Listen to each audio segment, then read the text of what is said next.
American, as was previously said, but my company is headquartered in Ireland and we work all over the world. The US is the latest market that we have broken into. We provide office fit-out solutions mainly for tech companies, but branching into other markets as well.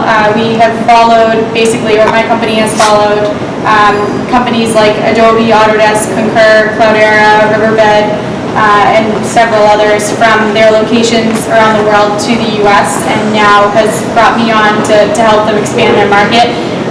My background is architecture and construction management, so I manage their construction projects for these clients.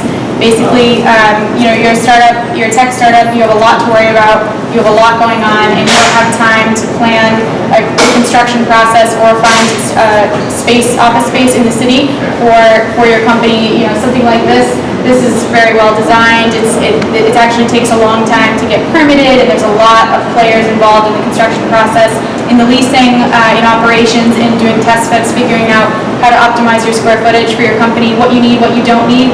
So that's where we come into play. We take all of that off your hands, basically giving you options for real estate in the city and options for how you could fit within those spaces. We design it with your input, brand it to your startup, build it out, and take over the lease. So we spread out the construction costs over the long lease period of 3 to 5 years or 10 years or whatever that lease period ends up being, so that you're not paying an upfront fee for having construction done, having your office space done right away. You're paying that over your lease period, and you're not worrying about having to deal with a landlord or anything like that, because we take over as the tenant. So you just deal directly with us, and if something breaks, if a light bulb goes out, whatever happens, you go directly through us, and we're there within 24 hours. So we provide that facility management service as well. So just really kind of a turnkey custom office fit-out solution, where you're dealing with one company instead of what you typically would deal with if you were trying to find office space and wanted to build it to suit. You'd be dealing with not only the broker, probably multiple brokers. You'd be dealing with a separate architectural firm, permitting agency or consultant for permitting, construction company, separate lighting companies, AV, mechanical subcontractors, maybe if you're dealing with them directly, or if the contractor's doing that. You're dealing with a lot of different players, and then you're also dealing with the landlord as well, and going back and forth on what their constraints are. So the process can take a lot longer and can be more time consuming for you as a startup, rather than just kind of pushing that off to one single company. So that's where we come into play. What's the minimum size of offices? There's really no minimum. Basically, if you have, say, like 10 people in your startup, or even less, you could go down to something like 2,000 square feet, even 1,500 square feet. It's really what the buildings have available, what they're willing to demise the spaces into for different parcels, and basically what you want, what you need. If you have to build out restrooms, for example, that's going to take up additional square footage. But if you're in a full building that has that and has those cores, they oftentimes can give you less and less office space, because they can break it up into multiple pieces, whereas some buildings, they require you to have a minimum square footage. So it's really dictated by the landlord, and what you need for space and what the building's amenities have to offer. What does the zone usually cost? So it depends on basically the level of the build out. If you need level 5 finishes and it's going to be a law firm, for example, those finishes would probably be a lot more high end, rather than a startup that probably wants something exposed, really just clean looking, is the ability to adapt and make it their own. That would probably be less, because it's that more industrial feel. So it's based on finishes, and then it's based on what the rent is in that particular building.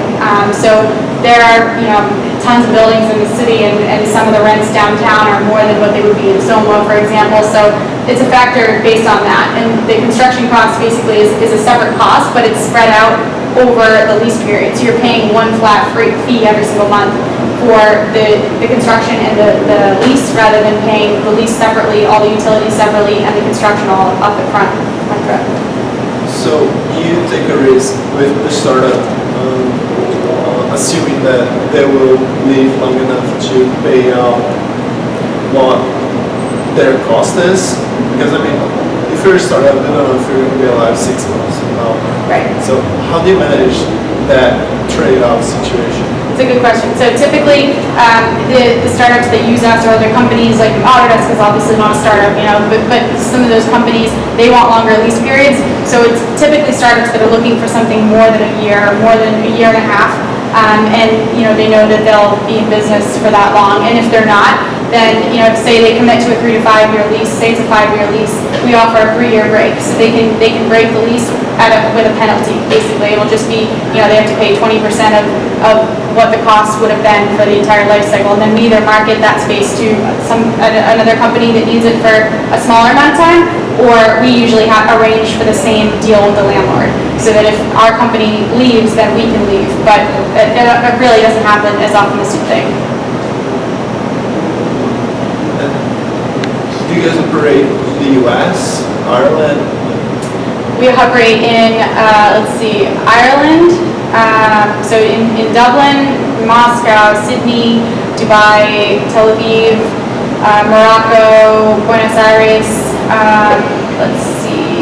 Barcelona, Paris, Hamburg, So you're big. So you're very big already. No, we're only about 50 people globally.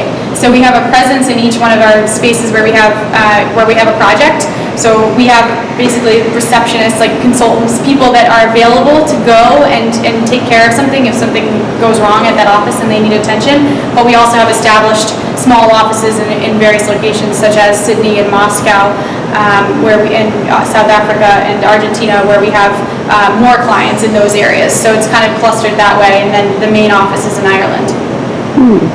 At what stage should a company supposed to come and talk to you? So typically, when a company has, they're ready to actually go into their own office, and they're not going to do something like WeWork or something that's like co-working space. Actually, accelerators, YC, for example, too, will tell you as a startup that you want to avoid going to those co-working spaces because you're mixing cultures. People will learn bad habits from other companies, and it's just not a good idea if you want to scale your business fast. Focus on your business, get your own designated space.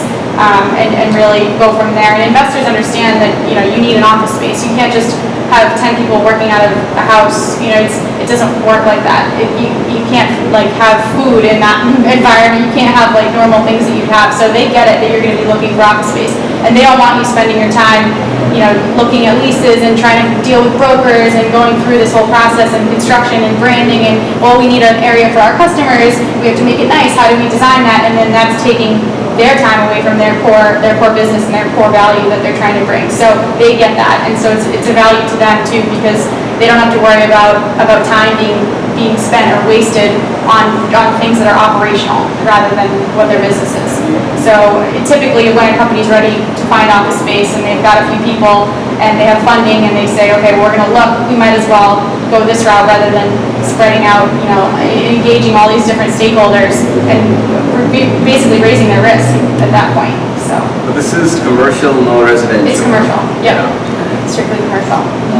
So do you guys provide some services that would enable startups to grow at Rising wall and open up that space if it's vacant. If it's not, then you don't really have that option. You could move into another space, so that's where the flexibility comes into play, because we can move people around and make it flexible. They say they have 20 people now, but they're going to have 30 in a month, or they grow exponentially, then they need another space. We can market that other space and rebrand it and customize it for somebody else that wants it, because there's always, startups come in all different shapes and sizes. So it's really about what the building will allow you to do, what they have space for, and basically how you plan, to grow going forward. So, and you can always do a sublease too to a smaller company, similar to a co-working type thing, like a pivot desk type situation where you've got extra cubicles and you're not using them currently, but you think you will. You can have somebody else come in and use those and do like a sublease co-working space if you needed to. But there's many different options for that. We deal with it all the time, and we have a master service agreement with a large company that builds